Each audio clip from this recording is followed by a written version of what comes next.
Okay, and hello, welcome, ladies and gentlemen, to the second day of the Coral League here at Coral League. We're here today with only a single match in the River bracket, but then again, it's going to be a banger. My name is Deurmat, and I'm joined today by a new member of the casting crew. It's Kieran. Kieran, how are you doing, my friend? I'm doing great. Ready to get started. Ready to see some top quality, finest, the best of the best, League of Legends right here on the stream. It's going to be a banner, isn't it? Yeah, well, you're saying that we are talking about River League. There may be some surprises hiding underneath like the upper stages of these teams because it isn't the highest level. But then again, I think we can't let them let us down, can we? I mean, they're going to be popping off. We're going to see probably about 3 pentakills today, I'm reckoning, easily. Maybe depends. Like, if there are Darius in the game, do we have someone who really likes to play Renekton? And is it like LEC top players? Because most of them have taken the pentakills thus far in that season. Yeah, definitely. Looking at the teams, we got a bit of a Yorick player. That's going to be exciting. A bit of a Nunu as well. I mean, I'm looking for a Nunu ult, an absolute zero from a bush. 5-man walk to that, easy one shot. I think that could be. Yeah, for me, you're suddenly really quiet, so I don't know if there's like an error right now with my volume, but okay, well, this is one of the first streams, so Atomika is the man behind all the buttons, behind everything. So if there's any complaints in like sound bugs or anything not working on stream, you can complain to him, but he's doing his very best, so he will help us through this disaster of a drafting phase, probably. So yeah. We are here in the River League, the second day, and I wonder what these teams will put up of a drafting show, because, we are talking about the fact that these teams are the highest of levels, so that means that highly competitive champions like Udyr and Hecarim might make a showing, but most of these picks will probably be focused on picks that these players are comfortable on, so comfort picks. Who do you expect to see during this drafting phase? Yeah, like you said, I think we're probably not going to see. We're going to see more what I'd like to call clash drafting, where you ban out the opponent's sort of mains, like OPG them. There's going to be a lot of stout in here. This isn't going to be like full-on meta bans, so I wouldn't be surprised if Udyr, Hecarim, Volibear do get through the draft, but then again, they might not be picked. I'm looking forward to see some, like I've been saying, go and get some high-quality gameplay. I mean. But I think there'll probably be a lot of enchanter picks, especially we're probably going to dodge the Rel, Alistair, Gragas, and Leona sort of meta, and we'll probably be looking more towards the Seraphine, Lulu, Karma. We saw a lot of Dame of Lulu and Karma yesterday, which was quite exciting, and I think we might see something similar today. Okay, that is of course nice to hear because, these players do like their enchanters. We can see that Fosho, for instance, has 65 games on the Lulu already, 51% win rate, so he's running it really well on that champion. And then on the other side, on the support role, I have a little bit of difficulty to spot who the support player is, but I think it's Ravka playing a lot of Nico, so that's more of an AP support in comparison to the Lulu on the other side. Both champions, of course, being really well into their respective poking game, and we are here at 11.8. That means that there are also a couple of changes that have been made past Wednesday. And do you think there's one champion that can make an appearance that has been buffed recently that may have slipped under the radar a little bit in the past couple of months? Well, I think looking at the latest patch, I mean, we've seen a lot of new junglers, laners come into the jungle, such as the Morgana, the Darius. So we might see them today. That would be quite exciting. I think they're still very kind of sort of cheesy picks, but I mean, Darius especially has sort of that strong early clear with the bleed, and I think he can be useful in sort of these sort of gameplays as well. What do you think of a champion like Yorick? Yorick is one of those champions that suddenly popped his head up in 11.7, receiving some huge buffs. And right now, Riot said that they have readjusted the champion, not necessarily nerfing, but just moving some power away from certain abilities and moving them to other abilities. Do you think it is actually a nerf or a buff for the champion, what they've done with it? I think it's sort of. I think overall there's probably a bit of power being taken away from Yorick, but I think overall it's not really that influential. The buffs were definitely much bigger than the nerfs were, and I think he is still stronger than he was, in 11.6. But I think he's still a very big, very much a split push threat, and that can be quite danger changing in games such as these. Yeah, and then looking at the let's see, the junglers once again. We were talking about the Udyr, the Hecarim being really popular in the jungle right now. The Volibear, of course, after the W buffs. But right now we're also looking at Martinder 69 on the side of TLH, being a Nunu OTP of 144 games already. Do you think they will let his champion through this champion select, or do you think that they'll make a different decision? I think this is probably something that would probably see banned fairly instantly, and if it's not banned, it's probably going to be picked. I think you can't let a champion who has had a player with that many picks on one champion get that champion. I think it's just going to be banned out straight away. However, if it is let through, I would be excited to see it because I do quite like Nunu, and I think Nunu is, very much an average jungler.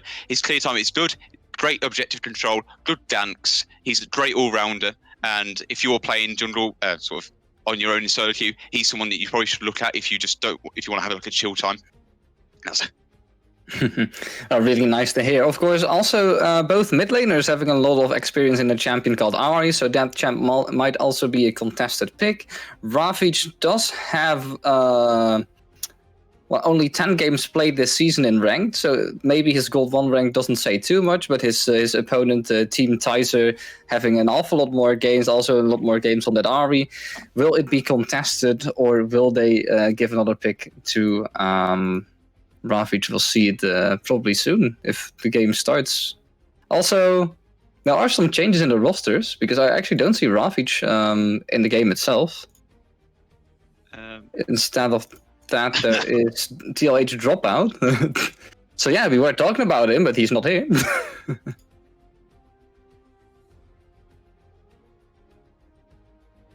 It seems to be a problem with the lobby. Yeah, I think there's a couple of bad things going on behind the scenes, but for now we'll try and fill up the spare time with just some random things about this patch maybe. Let's start about Rammus. Because it's the champion that actually can be played right now, because Gwen is still disabled because she's too new. But Rammus also got some huge changes. Do you think we will see him today? Martinder has played a single game of Rammus already in his ranked career this season. Might he make an appearance?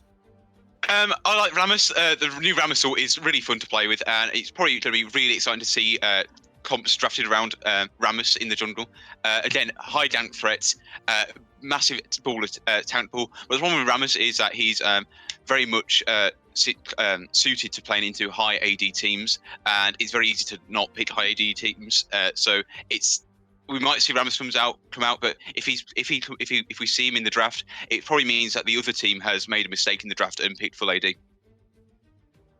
Yeah, that's of course one of the most important things to say in those kind of situations. There's a lot of AP threats still available in the mid lane. We know that there's a tendency these days in the mid lane for champions like Tristana and Lucian to make an appearance, maybe shifting some AP power into the jungle with champions like Karthus and Italy. But for now, it's probably safe to say that the most mid laners will be of the AP kind, and Rammus will maybe not make an appearance. But then yesterday, I've seen that in a different league around the same level, there is this tendency for the top lane blind pick to be picked up, the Malphite.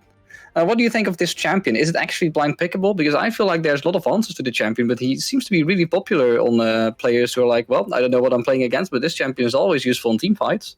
I think, at the end of the day, Malphite is sort of low skill, and then he's just about all that R button, and he's also sort of like quite a low risk but high reward. If you get a 5-man unstoppable force off, you win the team fight without a doubt. So it's sort of one of these things where you can play this the Malphite and just have him to be there to use the R. But then if he doesn't get the R off, it's probably a wasted pick, and you probably got better with something like the Scion, or maybe even a Nerdot, depending on what your team comp is. I think it's definitely something that we'd have to see what the rest of the team comp is. And yes, he could be picked blind, but he won't be picked first, and I think that's important. Yeah, that's good to hear. And we should be heading into Champion Select fairly soon right now. We only need one more ready on the side of TFC. And then we should be on our way. Technical difficulties.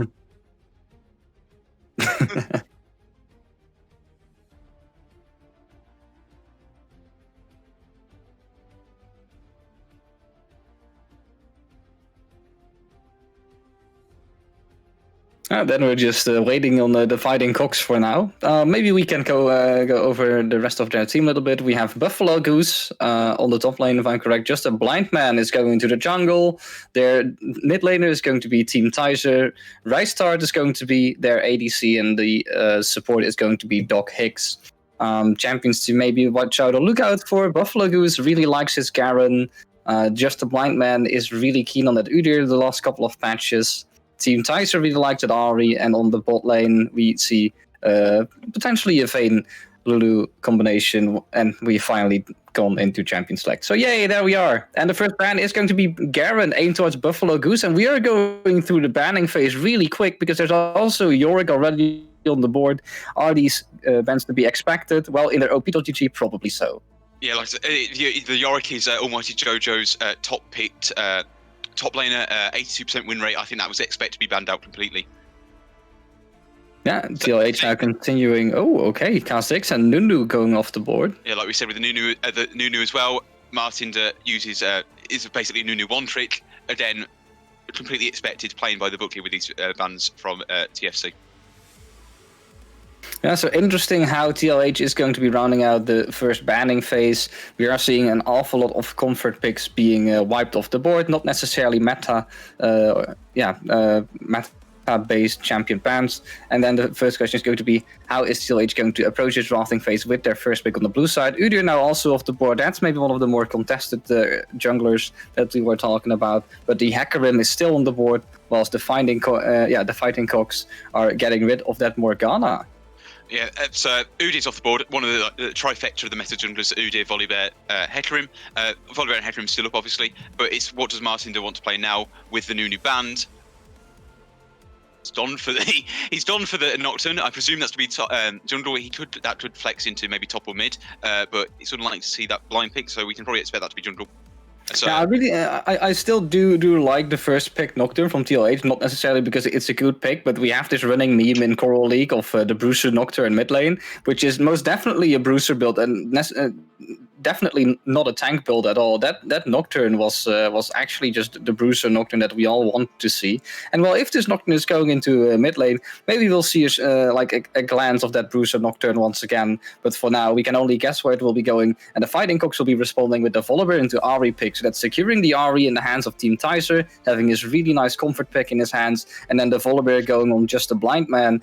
It's really, it's a really decent player with these meta champions. Looks like he's really playing well with this turbo chem tank kind of meta. Already has some really nice KDAs on both the Udyr and win rates, of course, and the Hecarim. So it looks like these kind of champions will be fitting him, and TLH responding with the Nico pick, which is in response one of the main champions from Revka, and then Fiora to round it all out.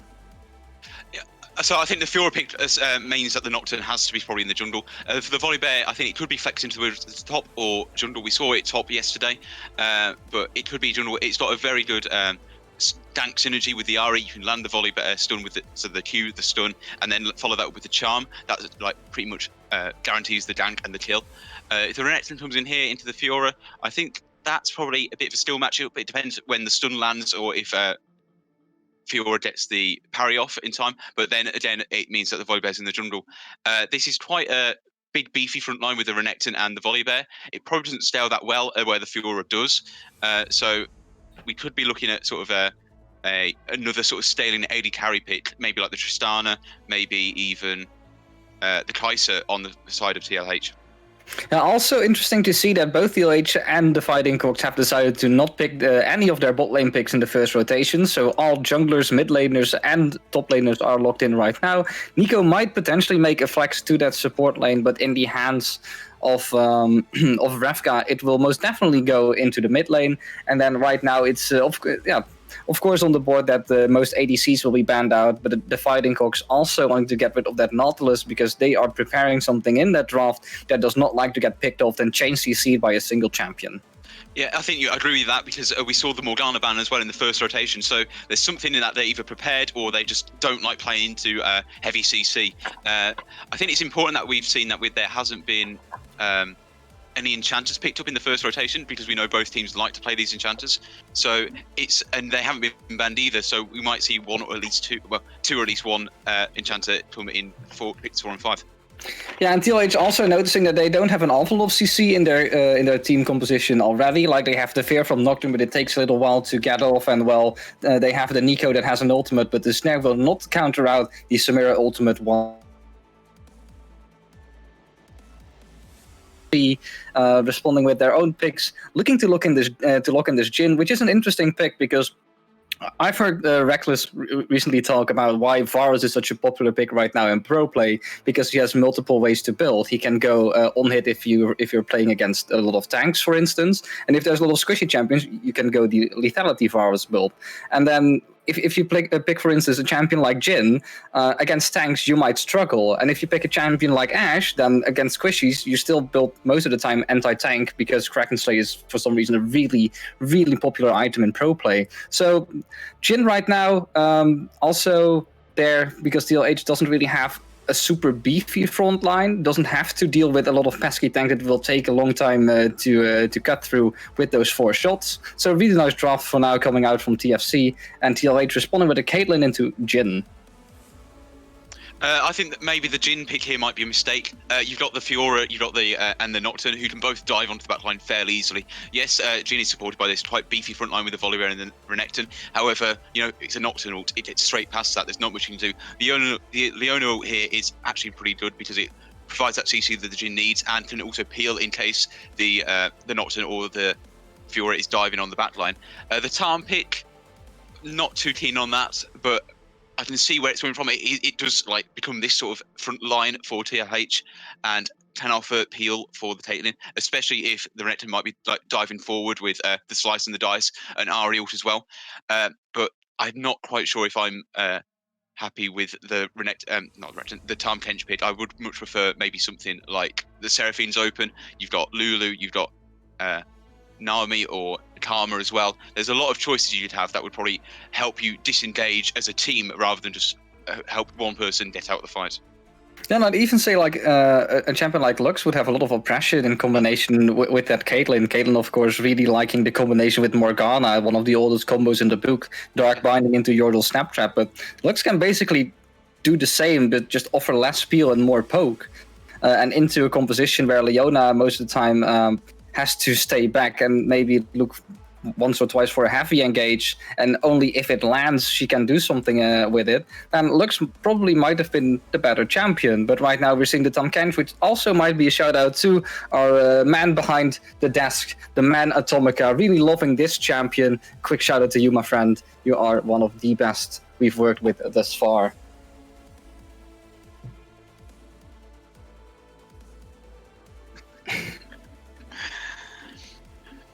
So yeah, we should be hopping into the actual champ select, so we can wait for the 3-minute spectator delay.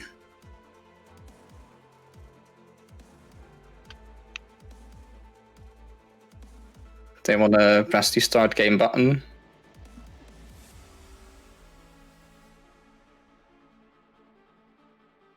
Yeah, it's just the classic for now. Looking back at everything that has been drafted, who do you think is going to get the upper hand just on paper, my friend? I'm not really sure. I think it's definitely, this is very much Tom's that you need to play it correctly to win. The Nocturne obviously is a big threat to the Jhin, but then you can counter that with the Leona as a peel bot sitting on the Jhin with the stun, the snare, and the ultimate as well. I think it's I'm ready. I'm looking forward to see if TFC can play these fights front to back successfully, and if they do, I think that could be quite an easy option. However, they need to remember to try and end the game sooner rather than later, so that the Fiora doesn't get time to stale. And the same with the Caitlyn, and so she can't just be hitting these big crits from sort of the back line. But Fiora good against tanks. TFC, 3 big beefy boys in the front line. It could go either way. I think it's definitely going to be who gets sort of the most the biggest upper hand during sort of the laning phase with ganks coming from the junglers, who gets dragons, who gets heralds. It's going to be who can snowball the fastest. I think will probably win the game. Now, also looking at the draft, it feels like it's a really fun game of rock, paper, scissors, and maybe add Lizard and Spock in there as well whilst we're busy. Because a champion like Tahm Kench is there most of the time to peel for the main carries. If someone gets caught off by, for instance, a Leona, he will be able to eat them and be able to protect himself with the big shield. But a champion like Renekton can easily get through that big shield with the Empower W that can cut through a shield instantly. Then that, of course, those two things counter each other out. Then you have Nocturne, who likes to go on Jhin, but it's basically his only target. So depending on on how everything plays out, it's going to be an interesting one to watch. But it is going to be a fun one nonetheless, because these players are mostly playing this tournament and this game for fun, all playing on champions that they feel comfortable on. And how the team plan will in the end play out, that's only for the future to know. That future is very soon. As soon as we finish the champion set and the 3-minute spectator delay. Yeah, you're right. I did forget the Renekton W, Ruthless Predator. It does cut through shields, and the Tahm Kench, big shield. It could just render sort of like what's meant to be their only sort of TLH's only sort of big front line quite defenseless, really, as his tank method is nullified completely. You got to remember that that the Volibear and the Renekton, and then the Volibear and the Ahri can both like double up on CC4 ganks, so these solo lanes could be pretty oppressive if ganks start getting out of control. Whereas on TLH's side, the Nocturne, it doesn't really get a lot of ganks off very well, because you have to get in range with the Fear, and then the Fear has to complete, and then you've got to sort of just run them down, and then obviously you get the Paranoia as well at level 6. That can be quite oppressive as well. But then there's a lot of CC and a lot of peel within the lanes, where if Volibear's around, the gank could easily be turned. I mean, again, it's who plays it better. I think I don't think it's sort of like a match where one team's got draft Nirvana and the other one has drafted really poorly. Yeah, and it's probably going to be the classic story is how the first 5 minutes are about to go. Who is going to be in favor there? Are they able to snowball their lead that they have created, or is there going to be some mishaps and mashups in these critical team fights? And who's the first one to maybe slay an Elder Dragon, a Dragon Soul, or the Baron? And that team will potentially take the win with them, but they have to get to that point first. And whichever one of these two teams it's going to be, well, we're going to see it in about 3 minutes right now. So I don't really know what we can talk about to get those 3 minutes filled up, because we've had some technical difficulties already, and I feel like we've touched upon a lot of stuff already. You have some things you want to talk about during these 3 minutes? Well, I'd like to see from TFC maybe an invade. There's a lot of CC level 1. You've got the Ruthless Predator, you've got the Charm, you've got the Leona Q or the E, whichever one she wants to level. There's a lot of CC that could catch someone out of in no man's land and just take them down really quickly. Whereas I don't think that TLH have that option, so I would like to see how TLH sort of defend their jungle level 1 if they're afraid of this gank, which I think they should be, really. And then I'd like to see where pathing the jungle pathing, because it's going to be, like I said, it's going to be important where these junglers take effect and where they gank first, who ganks first. I think Volibear clears very fast, so does the Nocturne. It's so do they mirror? Do they vertical jungle? It's going to be quite for contesting first crabs as well. Volibear could potentially win that, or at least stall the fight long enough to allow one of his other laners to assist him to get the crabs. But it's all up in the air, because Fiora can get lane priority quite easily against the Renekton, even though with the Renekton could be using his Q to push the wave in early. That was the early call, Atomika, of course. And Volibear is one of those champions who doesn't really mind helping a Renekton out if there's a dive possible. Then again, Fiora can have the counter with the riposte, depending on Renekton using his W early, or maybe Volibear running in and going for the stun, instantly getting parried. So there's a lot of scenarios that can play out in an awful lot of situations. And yeah, it's not like we have any form of crystal ball that's going to say us like, okay, this is going to be the outcome of the game, because, well, then what would be the purpose of us sitting here? We can basically just do an entire dialogue like, okay, this is going to be the game. Good luck watching it.